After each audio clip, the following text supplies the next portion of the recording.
તો અત્યાર સુધી આપણે બધા જ દ્રાવ્ય સંખ્યાત્મક ગુણધર્મો જોઈ લીધા અને એ પણ જોયું કે પ્રત્યેક દ્રાવ્ય સંખ્યાત્મક ગુણધર્મ વડે અને તેના સૂત્ર વડે આપણે આણ્વીય દળ કઈ રીતે શોધી શકીએ. એટલા માટે પ્રત્યેક જે સૂત્ર આપણે તારવેલું એના અંતમાં આપણે M2 ને કરતા બનાવેલો અને M2 એ દ્રાવ્ય પદાર્થનું આણ્વીય દળ હતું અને એ સૂત્રની મદદથી આપણે જે તે સૂત્રમાં આણ્વીય દળ શોધી શકતા હતા. હવે ફરીથી દ્રાવ્ય સંખ્યાત્મક ગુણધર્મની વ્યાખ્યા યાદ કરો. હવે એ વ્યાખ્યામાં આપણે એવું કીધું હતું કે કોઈ પણ પદાર્થની એવો ગુણધર્મ કે જે માત્ર કોના પર આધારિત હોય? સંખ્યા પર, તેની મોલ સંખ્યા પર આધારિત હોય, તેના સ્વભાવ પર નહીં. હવે એમાં જે સંખ્યા શબ્દ છે એ અંડરલાઈન કરવા જેવો છે. ધારો કે જો આપણે સંખ્યા એટલે કે મેં ત્યારે પણ તમને કીધું હતું કે મોલ સંખ્યા. હવે ધારો કે આપણે એની જે સંખ્યા ગણવામાં જો ભૂલ કરતા હોઈએ તો, એટલે હું કહેવા એવું માંગુ છું કે ધારો કે એવું કોઈ દ્રાવણ હોય જે આપણે એની મોલ સંખ્યા ગણતા હોઈએ કે એની મોલ સંખ્યા 1 છે પરંતુ બની શકે ત્યાં 2 હોય, તો એનો મતલબ કે જો મોલ સંખ્યા બદલાય તો દ્રાવ્ય સંખ્યાત્મક ગુણધર્મ બદલાય અને જો દ્રાવ્ય સંખ્યાત્મક ગુણધર્મ બદલાય તો આપણે છેલ્લે જે M2 વાળું સૂત્ર તારવેલું એટલે કે આણ્વીય દળ જે તારવેલું એ ખોટું આવશે. એનો મતલબ એવો થયો કે આપણને સાચું આણ્વીય દળ મળવાનું નથી. શા માટે? કેમ કે એની મોલ સંખ્યા બદલી શકે છે. હવે આ થોડું કન્ફ્યુઝ થતું હોય તો આપણે થોડા વ્યવસ્થિત રીતે ઉદાહરણ લઈને સમજીએ. હવે હું તમને કહું છું કે આપણી પાસે આયનીય કોઈ પદાર્થ છે, જેમ કે હું તમને કહી દઉં NaCl. NaCl આયનીય પદાર્થ છે. હા, હવે સંતુલન ચેપ્ટરમાં આપણે જ્યારે જોયું હતું ત્યારે એવું કીધું હતું કે NaCl એ સંપૂર્ણ આયનીકરણ પામે છે, રાઈટ? કેમ કે એ પ્રબળ એસિડ અને પ્રબળ બેઝનો ક્ષાર છે તો સંપૂર્ણ આયનીકરણ પામશે અને જો આયનીકરણ પામે તો NaCl કઈ રીતનો થશે? આ હતું NaCl અને જો એનું દ્રાવણ આયનીકરણ એટલે આપણે એવું કહી શકીએ કે એ દ્રાવણમાં હશે. હા, એનો મતલબ કે જો એ દ્રાવણમાં હોય તો એ Na+ aqueous સ્વરૂપે અને Cl- aqueous સ્વરૂપે હોવું જોઈએ. હવે વિચાર, જ્યારે આપણે દ્રાવ્ય સંખ્યાત્મક ગુણધર્મ ગણતા હોઈશું ત્યારે આપણે એવું કહીશું કે 1 મોલ NaCl દ્રાવ્ય છે. કોઈ પણ ધારો કે આપણે ગુણધર્મ માપીએ છીએ અને આપણે એવું કહીએ છીએ કે 1 મોલ NaCl દ્રાવ્ય છે. હવે દ્રાવ્ય કણોની સંખ્યા કેટલી થઈ? 1 મોલ. પણ શું દ્રાવણમાં 1 મોલ જ દ્રાવ્ય કણો છે? નહીં. કેમ? કેમ કે દ્રાવ્ય કણો અત્યારે બદલાઈ ગયા છે. દ્રાવ્ય કણો અત્યારે કેટલા છે? 2. કેમ? કેમ કે 1 મોલ Na+ અને 1 મોલ Cl- હાજર હોવાના કારણે હવે દ્રાવ્ય કણોની સંખ્યા થઈ ગઈ છે કેટલી? 2. એનો મતલબ કે જો દ્રાવ્ય કણોની સંખ્યા બદલાઈ ગઈ હોય, શા કારણે? આયનીકરણ થવાના કારણે, વિયોજન થવાના કારણે. જો દ્રાવ્ય કણોની સંખ્યા બદલાઈ ગઈ હોય તો મળતું આણ્વીય દળ એ સાચું આણ્વીય દળ નથી અને જે આણ્વીય દળ ત્યારે આપણે શોધીએ છીએ ત્યારે આપણને જે આણ્વીય દળ મળશે એને જ આપણે કહીશું અસામાન્ય આણ્વીય દળ. સમજાશે? કઈ પરિસ્થિતિમાં? જ્યારે સુયોજન કે વિયોજન. આપણે વિયોજન જોયું, હવે આપણે સુયોજનની પણ વાત કરીશું. તો કે જ્યારે વિયોજન થતું હોય અને એવી પરિસ્થિતિમાં આણ્વીય દળ આપણે શોધતા હોઈએ તો એ સાચું આણ્વીય દળ નથી મળતું, પણ શું મળે છે? અસામાન્ય આણ્વીય દળ એટલે કે એબનોર્મલ મોલેક્યુલર માસ મળે છે. તો આ તો આપણે વાત કરી વિયોજનની કે વિયોજનમાં આવું થાય. હવે વિયોજન તમે કોઈ પણ આયનીય પદાર્થ લઈ શકો છો. આપણે NaCl લીધું છે, તમે KCl પણ લઈ શકો છો, MgCl2 પણ લઈ શકો છો, રાઈટ? MgSO4 પણ લઈ શકો છો. આ બધા જ આયનો આપશે, રાઈટ? અને જો આયનો આપશે તો એની મોલ સંખ્યા બદલાય છે. કઈ રીતે બદલાય એ આપણે અહીંયા જોયું કે NaCl ને આપણે 1 મોલ ગણતા હતા પણ એ દ્રાવણમાં જાય ત્યારે 1 મોલ ના રહે, એ થઈ જાય કેટલા? 2 મોલ. કઈ રીતે થશે સમજાયું? અને જો આવું થતું હોય તેવા સમયે આપણે જે તે સૂત્રમાં આણ્વીય દળ શોધતા હોઈએ તો એને જ આપણે શું કહીશું? અસામાન્ય આણ્વીય દળ. હવે અસામાન્ય આણ્વીય દળની વ્યાખ્યા લખતા પહેલા હજી એક આપણે જોવાનું છે અને એ છે સુયોજન. હવે આ તો શું થયું? વિયોજન થયું. આને જ આપણે શું કહીશું? વિયોજન. આયનીય પદાર્થનું વિયોજન. હવે સેમ વિયોજન જેવું, વિયોજન એટલે કે છૂટા પડે, સેમ વિયોજન જેવું સુયોજન છે કે ધારો કે આપણે કોઈ એક દ્રાવણમાં એવું ધારીએ છીએ કે અહીંયા 2 દ્રાવ્ય કણો છે, 2 મોલ દ્રાવ્ય કણો છે, પરંતુ બની શકે કે બંને દ્રાવ્ય કણો જોડાઈ ગયા હોય અને એક જ દ્રાવ્ય કણ તરીકે વર્તતા હોય તો એનો મતલબ કે આપણને લાગે છે બે, ઓગાળેલા બે છે, પણ અંદર જઈને બંને ભેગા થઈ ગયા છે અને એ વર્તે છે કઈ રીતે? એક છે એવી રીતે. તો આવું કઈ રીતે થઈ શકે? તો આપણને સરસ ઉદાહરણ આપેલું છે કે ઇથેનોલ છે, એસિટિક એસિડ છે અથવા તો ઇથેનોલ છે. તો આપણે એસિટિક એસિડ નું ઉદાહરણ લઈએ કે એસિટિક એસિડને જ્યારે બેન્ઝોઇક એસિડમાં ઓગાળવામાં આવે તો એસિટિક એસિડ અને બેન્ઝોઇક એસિડ CH3 COOH અને બેન્ઝોઇક એસિડ ફિનાઇલ રિંગ અને એની સાથે COOH. જો આ બંનેને ઓગાળવામાં આવે તો થશે શું? આની વચ્ચે પ્રબળ હાઇડ્રોજન બંધ અસ્તિત્વમાં હશે. પ્રબળ હાઇડ્રોજન બંધના કારણે થશે શું? આ બંને એકબીજા સાથે જોડાયેલા રહીને વર્તે. કઈ રીતે? તો આ રીતે. આ જે બેન્ઝોઇક એસિડ છે C=O, અહીંયા O and H, સેમ અહીંયા આપણી પાસે હશે CH3. આ છે એસિડિક એસિડ નો અણુ, આ છે બેન્ઝોઇક એસિડ નો અણુ. આ બંનેની વચ્ચે અહીંયા શું હશે? અહીંયા હશે હાઇડ્રોજન બંધ. એનો મતલબ કે જ્યારે આપણે દ્રાવણમાં ઓગાળ્યા ને તો આપણને એવું લાગે કે આનો 1 મોલ હશે અને આનો પણ કેટલા હશે? 1 મોલ. એટલે દ્રાવણમાં કેટલા મોલ અત્યારે દ્રાવ્ય કણ હાજર હોવો જોઈએ? દ્રાવણમાં 2 મોલ દ્રાવ્ય કણો હાજર હોવા જોઈએ. પણ એવું થતું નથી. કેમ? કેમ કે આ જે 1 મોલ CH3COOH ને 1 મોલ બેન્ઝોઇક એસિડ આ બંને ભેગા થઈને જ્યારે દ્રાવણમાં હોય તો હાઇડ્રોજન બંધ બનાવી લઈને બંને જોડાઈ જાય છે.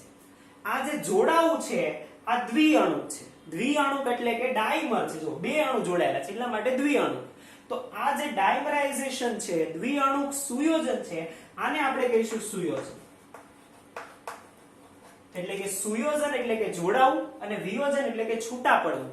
આવી પરિસ્થિતિમાં જ્યારે આપણે આણ્વીય દળ શોધતા હોઈએ તો એ સાચું આણ્વીય દળ નથી મળતું, પરંતુ એ જે આણ્વીય દળ મળે છે એને આપણે શું કહીશું? અસામાન્ય આણ્વીય દળ. તો અસામાન્ય આણ્વીય દળની વ્યાખ્યા આપણે એવી રીતે લખી શકીએ કે જ્યારે પણ દ્રાવણમાં સુયોજન કે વિયોજન થતું હોય તો પરિણામે મળતું આણ્વીય દળ એ અસામાન્ય આણ્વીય દળ છે. રાઈટ? તો આ આપણે વાત કરી અસામાન્ય આણ્વીય દળ. એનો મતલબ કે જે દ્રાવણમાંથી આપણે જે દ્રાવ્યનું આણ્વીય દળ શોધીએ છીએ એ સાચું નથી, સામાન્ય નથી.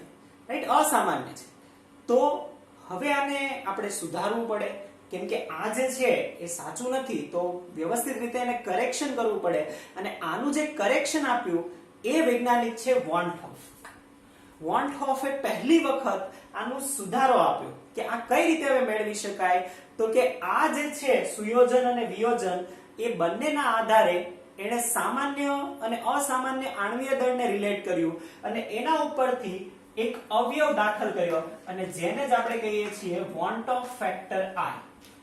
આપણે I જોવાના છીએ અને એને જ આપણે કહીશું વોન્ટ ઓફ અવયવ. હવે વોન્ટ ઓફ અવયવ શું છે એની આપણે વાત કરીએ તો ત્યાં સુધી આ જે વિયોજન અને સુયોજન છે એ સમજાઈ ગયું. રાઈટ? વિયોજન એટલે કે આયનીય પદાર્થ જ્યારે દ્રાવણમાં આયનોમાં છૂટું પડે છે તો ત્યારે વિયોજન કહીશું. અને જો પદાર્થો કોઈ પ્રબળ આકર્ષણ બળના કારણે જોડાતા હોય અથવા તો ભેગા થતા હોય તો એને આપણે સુયોજન કહીશું. આ બંને પરિસ્થિતિમાં મળતું આણ્વીય દળ એ સાચું આણ્વીય દળ નથી. એટલે જે આપણે આણ્વીય દળ શોધવા માટે કહીએ છીએ એના માટે કહીએ છીએ. રાઈટ? અને એ જે મળે છે એને આપણે અસામાન્ય આણ્વીય દળ કહીશું. તો હવે આપણે વાત કરીએ છીએ વોન્ટ ઓફ અવયવ I ની. તો વોન્ટ ઓફ જે અવયવ દાખલ કર્યો એને આપણે તારવવાના છીએ અને એના સૂત્રો આપણે લખવાના છે. તો વોન્ટ ઓફ અવયવ પહેલા જ આપણે લખીએ છીએ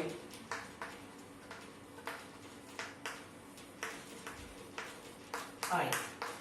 તો આપણે પહેલા જે ટેક્સ્ટ બુકમાં આપણને સૂત્રો આપેલા છે એ લખી લઈએ છીએ, સમજી લઈએ, પણ એ સૂત્રો આપણે નથી યાદ રાખવાના. આપણે જે તમને ખબર હોય તો દ્રાવ્ય સંખ્યાત્મક ગુણધર્મના 4 સૂત્રો છે એની અંદર I ને મૂકીશું અને એ સૂત્રો આપણે યાદ રાખવાના થશે.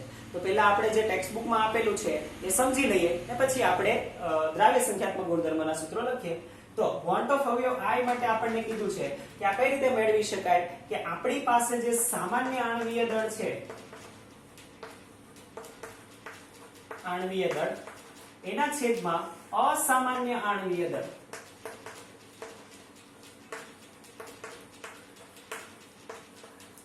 સામાન્ય આણ્વીય દળ એટલે કે સાચે સાચું આણ્વીય દળ, જેમ કે NaCl નું આણ્વીય દળ આપણે શોધતા હોઈએ તો એ આપણને 58.5 ગ્રામ મળે, પરંતુ જો અસામાન્ય આણ્વીય દળ શોધતા હોઈએ તો એઝ ઇટ ઇઝ સેમ ના મળે. કેમ? કેમ કે જ્યારે એ બે અણુમાં વહેંચાઈ ગયું હોય તો એનાથી કંઈક ઓછું કે વધારે મળવું જોઈએ. તો જે ઓછું કે વધારે મળે છે એ અસામાન્ય આણ્વીય દળ અને જે સાચું છે એ સામાન્ય આણ્વીય દળ, આપણે કહી શકીએ છીએ. બીજું, I ને આપણે આ રીતે પણ વ્યાખ્યાયિત કરી શકીએ કે ધારો કે આપણી પાસે જે વેલ્યુ છે એ I ની વેલ્યુ આપણને મળેલી છે એ કોના પરથી શોધી શકીએ કે દ્રાવ્ય સંખ્યાત્મક ગુણધર્મના વેલ્યુ પરથી શોધી શકીએ. જેમ કે કોઈ પણ કલિગેટિવ પ્રોપર્ટી લઈ લઈએ. ધારો કે કોઈ પણ કલિગેટિવ પ્રોપર્ટીની જે પ્રેક્ટિકલ વેલ્યુ છે, પ્રેક્ટિકલ વેલ્યુ એટલે કે પ્રાયોગિક મૂલ્ય, પ્રાયોગિક મૂલ્ય એટલે કે આપણે ઓબ્ઝર્વ કરતા હતા અને જે થયું ને એ, એટલે આપણે લખીશું કે પ્રાયોગિક મૂલ્ય. કોનું પ્રાયોગિક મૂલ્ય? તો કે દ્રાવ્ય સંખ્યાત્મક ગુણધર્મ, દ્રાવ્ય સંખ્યાત્મક ગુણધર્મનું. અને છેદમાં આપણે લખીશું સૈદ્ધાંતિક મૂલ્ય એટલે કે થિયોરેટિકલ વેલ્યુ. કોનું? તો કે દ્રાવ્ય સંખ્યાત્મક ગુણધર્મનું. હવે થિયોરેટિકલ વેલ્યુ એટલે શું? તો કે ઓન પેપર આપણે જ્યારે શોધતા હતા અને ઓન પેપર આપણે ઇક્વેશન મૂકીને જે વેલ્યુ મળે એને આપણે સૈદ્ધાંતિક વેલ્યુ કહીશું. ધારો કે આપણે ડેલ્ટા ટી એફ શોધીએ છીએ એટલે કે ઠાર બિંદુનું અવનયન શોધીએ છીએ, તો આપણે દ્રાવ્ય પદાર્થને ઓગાળી દઈશું. દ્રાવ્ય પદાર્થને ઓગાળ્યા પછી પ્રેક્ટિકલી જ્યારે રીડિંગ જે આવશે એ થયું પ્રાયોગિક વેલ્યુ, પરંતુ હું ઓન પેપર પર સૂત્ર મૂકીશ delta TF is equal to KF into M, પછી હું જે મોલાલિટી છે એ મૂકીશ, કેએફ ની વેલ્યુ મૂકીશ અને જે ડેલ્ટા ટીએફ આવશે એ સૈદ્ધાંતિક વેલ્યુની જગ્યાએ મૂકીશું. ઇન શોર્ટ, જ્યારે આપણે દાખલા ગણતા હોઈશું તો આ વેલ્યુ આપણને આપી દીધેલી હશે કે પ્રયોગ કરતા આટલી વેલ્યુ દ્રાવ્ય સંખ્યાત્મક ગુણધર્મની મળી, અને પછી આપણે સૈદ્ધાંતિક મૂલ્ય સૂત્રની મદદથી તારવીને આ શોધીશું. રાઈટ? તો આ સૂત્રો પણ સાચા છે, આ સૂત્રો પરથી પણ તમે મેળવી શકો છો, પરંતુ આપણે જે પણ દાખલાઓમાં યુઝ કરવાના છીએ એ સૂત્રો આપણે દ્રાવ્ય સંખ્યાત્મક ગુણધર્મના આધારે યુઝ કરવાના છીએ અને જનરલી આપણે બધે એ જ યુઝ કરવાના છીએ. તો આ સૂત્ર હા આપણે યાદ રાખીશું, પણ જે દાખલામાં યુઝ કરવાના છીએ ને એ હવેના સૂત્રો છે, અને એ સૂત્રો એટલે દ્રાવ્ય સંખ્યાત્મક ગુણધર્મના સૂત્રો. તો ફરીથી ચારે ચાર દ્રાવ્ય સંખ્યાત્મક ગુણધર્મોને યાદ કરીએ છીએ. પહેલો દ્રાવ્ય સંખ્યાત્મક ગુણધર્મ હતો બાષ્પ દબાણમાં થતો સાપેક્ષ ઘટાડો. બાષ્પ દબાણમાં થતો સાપેક્ષ ઘટાડો, એનું જો સૂત્ર તમને યાદ હોય તો એનું સૂત્ર આવેલું હતું આવું: P10 P1 છેદમાં P10 is equal to, અહીંયા આપણે લખેલું હતું x2. રાઈટ? આપણે સૂત્ર તારવેલું હતું x2. પછી આપણે એને તારવીને કીધું કે આને આપણે આવું પણ લખી શકીએ n2 ના છેદમાં n1. પણ આપણે આ સૂત્ર જ યાદ રાખવાના છે. હવે જ્યારે પણ હવે આ સૂત્ર તો આપણે વાપરવાના છીએ, તો વોન્ટ ઓફ અવયવ માટે આપણે જે સૂત્ર વાપરવાના છીએ ને એમાં આગળ આવશે i. આગળ શું આવશે? i. તો પ્રશ્ન થાય કે આ i વાળા સૂત્ર ક્યારે વાપરવાના? i વાળું જે સૂત્ર છે એ ક્યારે મૂકવું, અથવા તો ખાલી સામાન્ય આ સૂત્ર ક્યારે મૂકવું? તો આ પ્રશ્નનો ઉકેલ એ કે તમે કોઈ ક્વેશ્ચન સોલ્વ કરો છો અને એમાં જ્યારે આ શબ્દો આવે, વોન્ટ ઓફ અવયવ અથવા તો વિયોજન અથવા તો સુયોજન અથવા તો વિયોજન અચળાંક, સુયોજન અચળાંક, આવા શબ્દો આવે એટલે તમારે સમજવાનું કે અંદર સુયોજન થાય છે, વિયોજન થાય છે, અને તેવા સમયે વોન્ટ ઓફ ફેક્ટર આવે. રાઈટ? તો ત્યારે આ સૂત્ર વાપરવાનું. જો આવું કઈ ના કીધું હોય તો તમે સામાન્ય i સિવાયનું સૂત્ર વાપરવાનું. ધ્યાનમાં રહેશે. બીજું જે સૂત્ર હતું અથવા તો બીજો દ્રાવ્ય સંખ્યાત્મક ગુણધર્મ હતો એ હતો ઉત્કલન બિંદુ ઉન્નયન.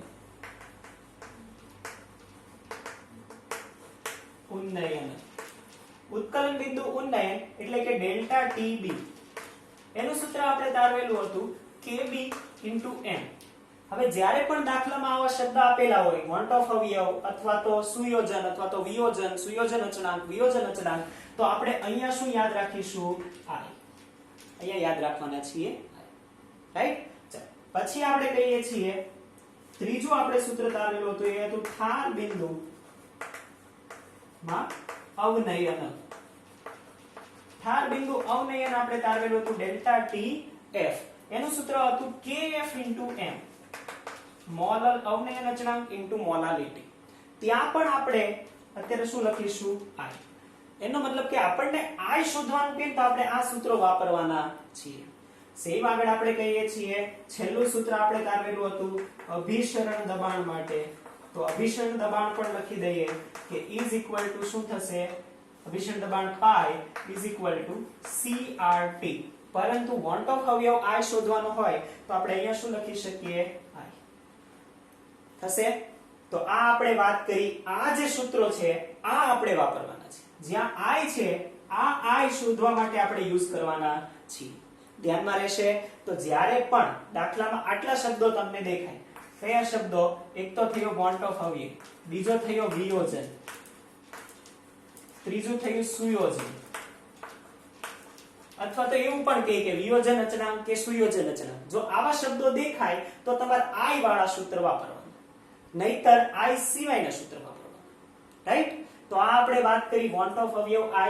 હવે જનરલી દાખલાઓમાં સુયોજન અચળાંક અને વિયોજન અચળાંક પણ પૂછે છે. હવે એ સમજતા પહેલા આપણે દ્રાવ્ય કણોની સંખ્યા સમજી લઈએ અને એના ડાયરેક્ટ આપણે સૂત્ર યાદ રાખવાના છીએ. કેમ કે જે સંતુલન ચેપ્ટર છે ત્યાં આપણે આયનીકરણ અચળાંક અને જે આયનીય અંશ, આયોનાઇઝેશન જે ફેક્ટર છે એ ભણેલા છીએ. જે આલ્ફા તમે ભણેલા હતા એ, તો એ આલ્ફા ફરીથી એનો એ આવવાનો છે, તો એ આપણે લખવાના છીએ. તો એ સૂત્રો આપણે ડાયરેક્ટ લખવાના છીએ. તો એ સૂત્રો લખી લઈએ અને એની પહેલા આપણે સુયોજન અને વિયોજન પામતા ઘટકોની સંખ્યા લખી લઈએ. રાઈટ? એ સંખ્યા કઈ રીતે શોધવાની, કેમ કે એ આલ્ફા અને એક્સ ના સૂત્રમાં ઉપયોગી થશે. તો એ કરીએ છીએ.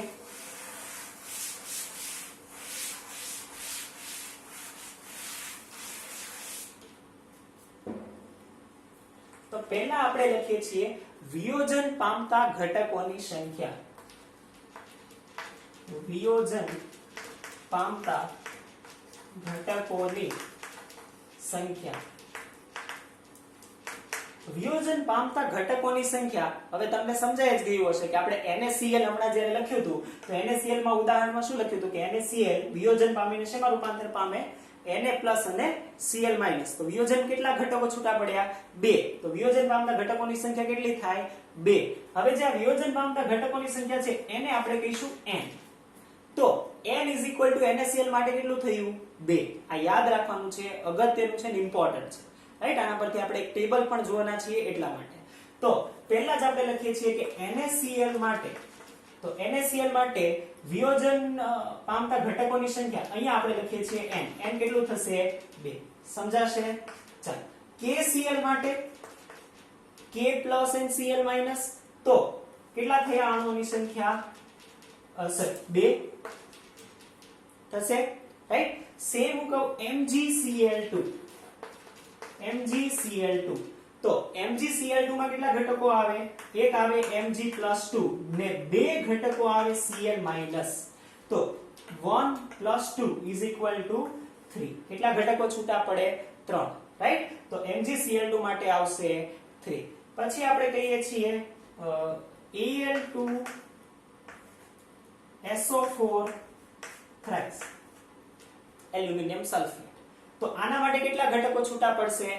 રાઈટ? તો આ એક હું કહી દઉં છું. તો આમાં છૂટા પડતા ઘટકોની સંખ્યા થશે 2 એલ્યુમિનિયમ અને 3 SO4 - 2. 2 એલ્યુમિનિયમ +3 અને 3 SO4 - 2. આવડશે? આ કઈ રીતે તમે સમજી શકશો?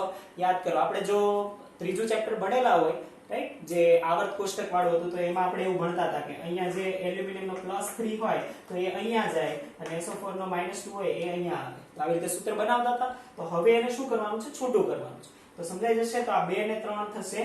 તો આના માટે અણુઓની સંખ્યા આવશે 5 થશે. રાઈટ? સેમ તમારે હવે શોધવાનું છે AlCl3 માટે. AlCl3 માટે તમે જાતે શોધીને મને કહેવાના છો. રાઈટ? MgSO4 માટે પણ તમે જાતે શોધીને મને કહેવાના છો. રાઈટ? તો કમેન્ટમાં તમે આટલું લખશો AlCl3 છૂટા પામતા ઘટકોની સંખ્યા. રાઈટ?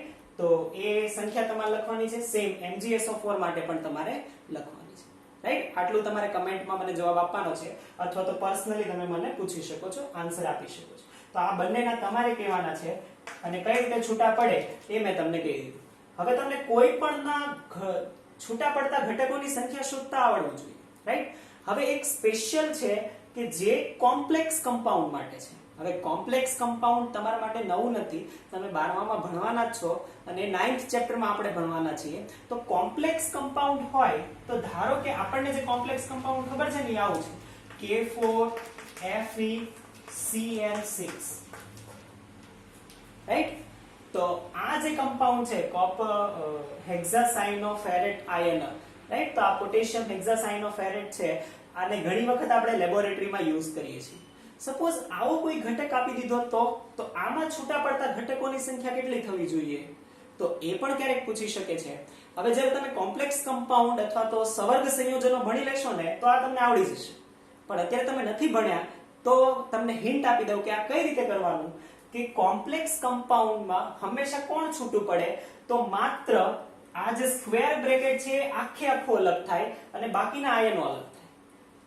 ફરીથી, કોમ્પ્લેક્સ કમ્પાઉન્ડમાં સ્ક્વેર બ્રેકેટ આખે આખું એમનેમ અલગ થાય, સ્ક્વેર બ્રેકેટ તૂટે નહીં. એનો મતલબ કે જો આનું આપણે વિયોજન કરતા હોઈએ ને તો આ જે છે FeCN6 -4 આ એમનેમ રહે અને જે 4 પોટેશિયમ પ્લસ આયનો છે એ અલગ થાય.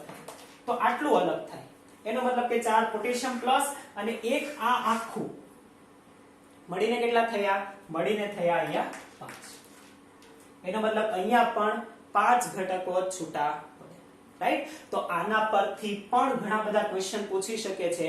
કેમ કે જે છૂટા પડતા હમણાં આપણે જોવાના છીએ, જે ટેબલ હવે આપણે જોઈશું ને એ ટેબલની મદદથી આપણે વિયોજન જે વોન્ટ ઓફ અવયવ I છે એને ઘટકોની સંખ્યા સાથે રિલેટ કરશું, રાઈટ? તો એટલા માટે થઈને આ ખૂબ જ અગત્યનું છે. તો આ યાદ રાખજો, રાઈટ? જ્યારે પણ આપણને વોન્ટ ઓફ અવયવ I ના આપેલો હોય ને MCQ માં આપણે જ્યારે સોલ્વ કરીશું ને તો આ બહુ જ ઉપયોગી થશે. કેમ કે આદર્શ દ્રાવણ હોય ને, આદર્શ જ્યારે બનતું હોય અથવા તો ઇન્ફાઇનાઇટ ડાયલ્યુટ હોય, અનંત મંદન હોય, તો એવા સમયે વોન્ટ ઓફ અવયવ I ની વેલ્યુ એ છૂટા પડતા ઘટક કણોની સંખ્યા જેટલી થાય. એટલા માટે આ અગત્યનું છે. આવડશે, રાઈટ? તો આ આપણે બધી વાત કરી કે કેમાં ઘટક કણોની સંખ્યા કેટલી થાય. હવે સુયોજન બાકી રહ્યું. હવે સુયોજન જેટલું પણ આપણે જોવાના છીએ ને એમાં કોઈ કોમ્પ્લેક્સ કે હેવી મોલેક્યુલ નથી આવવાના. આપણને જનરલી જે સુયોજન આપવાના છે એ દ્વિઅણુક હશે. હવે જો એવું આપણને કે દ્વિઅણુક સુયોજન, દ્વિઅણુક સુયોજન આપણને કે તો ઘટક પણ તો નહીં, ત્યાં વિયોજનમાં છૂટા પડતા ઘટક કણો ન હોય. અહીંયા શું હશે? ભેગા થતા ઘટક કણો હશે. તો દ્વિઅણુક આપણને કે તો સુયોજનમાં ઘટક કણો કેટલા થાય? કણો થશે 2, રાઈટ? અને જનરલી આપણે જે પણ દાખલા કરવાના છીએ એમાં જે સુયોજન થશે ને એ દ્વિઅણુક જ હશે, રાઈટ? મોટા ભાગના સુયોજન આપણે જે દાખલા કરીશું અથવા તો ભણવાના છીએ એ દ્વિઅણુક છે. ઇન શોર્ટ, સુયોજનમાં તમે ઘટક કણોની સંખ્યા n બરાબર 2 યાદ રાખી શકો છો, રાઈટ? ક્લિયર? તો વિયોજનમાં ખાસ આપણે યાદ રાખીશું અને સુયોજન માટે આપણે ડાયરેક્ટ 2 યાદ રાખી શકીએ છીએ. તો આ આપણે વાત કરી કે વિયોજન અને સુયોજનમાં ઘટક કણોની સંખ્યા, અને હવે એના આધારે મોસ્ટ ઇમ્પોર્ટન્ટ એક ટેબલ જોઈશું અને ફરીથી થોડાક સૂત્રો છે એ જોઈશું. તો ટેબલ આપણને આપેલું છે કે સાંદ્રતાનો વોન્ટ ઓફ અવયવ I પર શું અસર થાય? સાંદ્રતાની વોન્ટ ઓફ અવયવ I પર અસર. આપણે ટાઇટલ આપીએ સાંદ્રતાની I પર અસર. તો આપણને ઉદાહરણ આપેલા છે, 2-3 ઉદાહરણ આપેલા છે. હવે એ વેલ્યુઝ તમને ટેક્સ્ટ બુકમાં ટેબલમાં આપેલી છે, રાઈટ? એ વેલ્યુઝ તમે ત્યાંથી જોઈ શકો છો. હું એપ્રોક્સ વેલ્યુ લખું છું આપણને સમજાય એટલા માટે, રાઈટ? ચાલો, તો આપણે પહેલા લખીશું કે અહીંયા લઈ લઈએ છીએ પદાર્થ, અહીંયા લઈ લઈએ છીએ I નું મૂલ્ય, અહીંયા લઈ લઈએ છીએ કે I નું મૂલ્ય કઈ સાંદ્રતા I? તો I નું મૂલ્ય અહીંયા આપણે સાંદ્રતા લઈ લઈએ છીએ ધારો કે 1 મોલર, પછી આપણે લઈશું 0.1 મોલર અને પછી આપણે લઈશું 0.01 મોલર. ઓકે, તો આ આપણે લઈ લીધું. ચાલો ટેબલ બનાવીએ છીએ.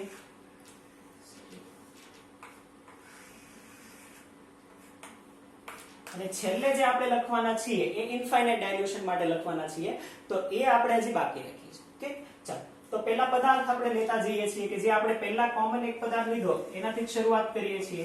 પહેલા જે આપણે કોમન પદાર્થ લીધો એ કયો હતો? NaCl. તો NaCl થી શરૂઆત કરીએ છીએ કે NaCl માટે I ની વેલ્યુ, હવે જુઓ આ પ્રેક્ટિકલ વેલ્યુ છે. પ્રેક્ટિકલ વેલ્યુ એટલે કે જે રીતે પ્રયોગ થયો, સૈદ્ધાંતિક રીતે ગણ્યું અને I ની વેલ્યુ મળી એ રીતની છે. એનો મતલબ કે આ વેલ્યુ તમારે યાદ ગોખવાની જરૂર નથી, રાઈટ? સમજવા માટે અત્યારે યાદ રાખો. સમજો કે જ્યારે 1 મોલર સાંદ્રતા હતી ને તો NaCl માટે I ની વેલ્યુ મળ્યું 1.86 સમથિંગ. હવે આ એપ્રોક્સ વેલ્યુ છે. ફરીથી કહું છું કે એઝ ઇટ ઇઝ વેલ્યુ નથી લખતો, એપ્રોક્સ લખું છું, રાઈટ? તો value may or may not be same, પણ જે સમજવાનું છે એ સમજો, રાઈટ? કેમ કે આપણે કમ્પેર કરવાનું છે, વેલ્યુ સાથે આપણને નિસ્બત નથી. હવે અહીંયા 1 મોલર થી 0.1 મોલર તરફ જઈએ તો સાંદ્રતા શું થાય છે? વધે છે કે ઘટે છે? 1 થી 0.1 ઓબ્વિયસલી ઘટે છે. તો હવે અહીંયા ઘટે, જ્યારે સાંદ્રતા આપણે ઘટાડીએ છીએ તો I ની વેલ્યુ વધી. I ની વેલ્યુ વધીને અહીંયા સપોઝ થઈએ 1.92. પછી ઓર આપણે ઘટાડીએ છીએ 0.01 મોલર તો એની વેલ્યુ હજી વધે છે અને એ થાય છે 1.96 એપ્રોક્સ. અને જ્યારે અનંત મંદન કરીએ છીએ એટલે કે 0.00001% 1 મોલર એવી સાંદ્રતા હશે તો અનંત મંદન આપણે કરીએ છીએ તો ત્યારે એની વેલ્યુ પહોંચે છે 10⁻². રાઈટ? હવે મને તમે યાદ કરીને કહો કે આ જે 2 છે એ શું છે? કે જ્યારે અનંત મંદન કરીએ છીએ તો કોઈ પણ પદાર્થનું I ની મૂલ્ય એ તેમાં રહેલા છૂટા પડતા ઘટક કણોની સંખ્યા જેટલું પહોંચે છે. કહી શકીએ છીએ આવું? સેમ આપણને ઉદાહરણ આપેલું છે અને એ આપણે હવે એક જ ઉદાહરણ લઈશું અને એ છે MgCl2. સેમ MgCl2 માટે પણ આપણે જ્યારે કરીએ તો આ પહેલા જ્યારે થાય છે ત્યારે આ હોય છે 2.84.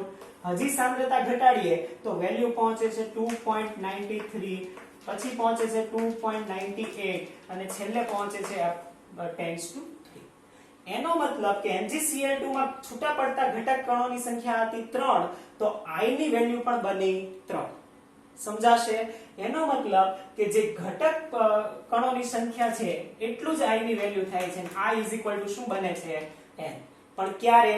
અનંત મંદને, રાઈટ? એટલે કે અતિ મંદ દ્રાવણ માટે. અતિ મંદ દ્રાવણ માટે. એનો મતલબ કે જ્યારે આપણે સામાન્ય રીતે કમ્પેર કરીશું ને તો સામાન્ય રીતે કમ્પેર કરવા માટે આપણે ડાયરેક્ટ વેલ્યુ શું લઈ શકીએ? ડાયરેક્ટ n સાથે કમ્પેર કરી શકીએ, રાઈટ? દાખલામાં આવશે તો આપણે જોઈશું. આ સમજાશે I ની વેલ્યુ કે જેમ જેમ આપણે સાંદ્રતા ઘટાડતા જઈએ છીએ તો પદાર્થનું I નું મૂલ્ય વધતું જાય છે અને અનંત મંદને એ ક્યાં સુધી પહોંચે છે? તેમાં છૂટા પડતા ઘટક કણોની સંખ્યા જેટલું થાય છે, રાઈટ? હવે એવું ના થાય કે બહુ સાંદ્રતા ઘટાડી દઈએ તો આની વેલ્યુ 2 થી વધી જાય. 2 થી તો ક્યારેય નહીં વધે. કેમ? કેમ કે છૂટા પડતા ઘટક કણોની સંખ્યા 2 છે. ઇન શોર્ટ હવે તમને સમજાવવું જોઈએ કે I શું દર્શાવે છે? I એવું દર્શાવે છે કે આટલા કણો છૂટા પડ્યા છે. જેને આપણે 1 ગણતા હતા એ 1.86 છે, જેને આપણે 1 ગણતા હતા એ 1.92 છે અને અનંત મંદને જેને આપણે 1 ગણીએ છીએ એ કેટલા છે? 2 છે, રાઈટ? તો આ રીતે આપણે આ સમજવાના હતા અને આપણે જોયું. ધ્યાનમાં રહેશે તો આ અતિ અગત્યનું છે, આ પણ આપણે યાદ રાખીશું. હવે છેલ્લા 2-3 સૂત્રો રહ્યા છીએ ખૂબ જ અગત્યના છે અને એનાથી પણ અગત્યનું એ કે એ ટેક્સ્ટ બુકમાં નથી આપેલા, તો એટલા માટે પણ અગત્યનું છે તો એ લખી લઈશું. ચાલો, તો એ સૂત્રો કયા છે તો હું તમને કહી દઉં. પહેલું જ સૂત્ર આપણે લખવાના છીએ એ છે વિયોજન અંશનું. તો સૌથી અગત્યનું વિયોજન અંશ. વિયોજન અંશને આપણે કહીશું આલ્ફા. આલ્ફા આલ્ફાનું સૂત્ર આપણે લખીએ છીએ તો આલ્ફા થશે alpha is equal two I-1/n-1. I શું છે? વોન્ટ ઓફ અવયવ I. n શું છે? છૂટા પડતા ઘટક કણોની સંખ્યા. NaCl માટે 2, MgCl2 માટે 3, લાઇકવાઇઝ, રાઈટ? તો આ થશે આલ્ફાનું સૂત્ર. ઓકે, ચાલો. પછી આપણે લખીએ છીએ સુયોજન અચળાંક. સોરી, પહેલા આપણે લખીશું સુયોજન અંશ. સુયોજન અંશને આપણે કહીશું x. x આપણે લખીશું x = 1 - I * n/n n minus 1. હવે જો અગેન n, હવે સુયોજન માટે આપણે જ્યારે વાપરીશું ત્યારે n જનરલી 2 જ હશે, તો અહીંયા n તમે 2 લખી શકો છો, રાઈટ? તો હવે એક વાત તમે નોંધો કે જ્યારે આલ્ફા નું સૂત્ર લખ્યું ને તો અહીંયા છે i minus 1 અને સુયોજનનું સૂત્ર લખ્યું ત્યારે છે 1 minus i. એનો મતલબ કે હંમેશા વિયોજન માટે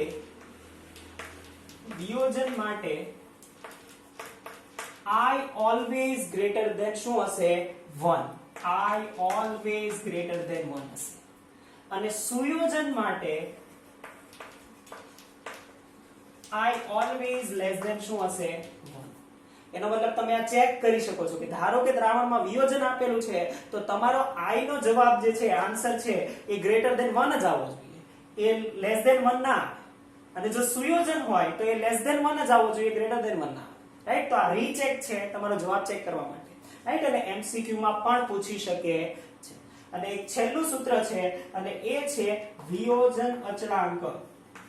આમ તો આપણા માટે આ વિયોજન અને સુયોજન અચળાંક બંને માટેનું સૂત્ર થશે અને એ છે alpha square C upon 1 minus alpha. આ સૂત્ર તમને યાદ આવતું હશે, alpha square C upon 1 minus alpha. આ સેમ સૂત્ર આપણે સંતુલનમાં પણ તારવેલું હતું, રાઈટ? તો એ અહીંયા પણ તારવી શકીએ આપણે, પણ ઓલરેડી સંતુલન ચેપ્ટરમાં આપણે આ તારવ્યું છે એટલા માટે ડાયરેક્ટ વાપરવાના છીએ. તો આ આપણે વાત કરી અચળાંકની, યાદ રહેશે. તો આ સી એ સાંદ્રતા છે. અહીંયા આ ચેપ્ટરનું ઓલમોસ્ટ બધું જ કવર થયું છે, રાઈટ? તો સૌથી અગત્યનો જે ટોપિક હતો એ હતો વંટ ઓફ અવયવ અને એના આધારે 4 માર્ક્સનો જે દાખલો છે આમાંથી આવવાનો છે. તો આ ખૂબ જ અગત્યનો ટોપિક હતો અને સૌથી અગત્યના આ સૂત્રો કેમ કે ટેક્સ્ટ બુકમાં નથી આપેલા, તો આ નોટ ડાઉન કરી લો. અને હવે આપણે પૂરા ચેપ્ટરના બધા જ સૂત્રો એક જ લેક્ચરમાં કવર કરવાના છીએ. Thank you.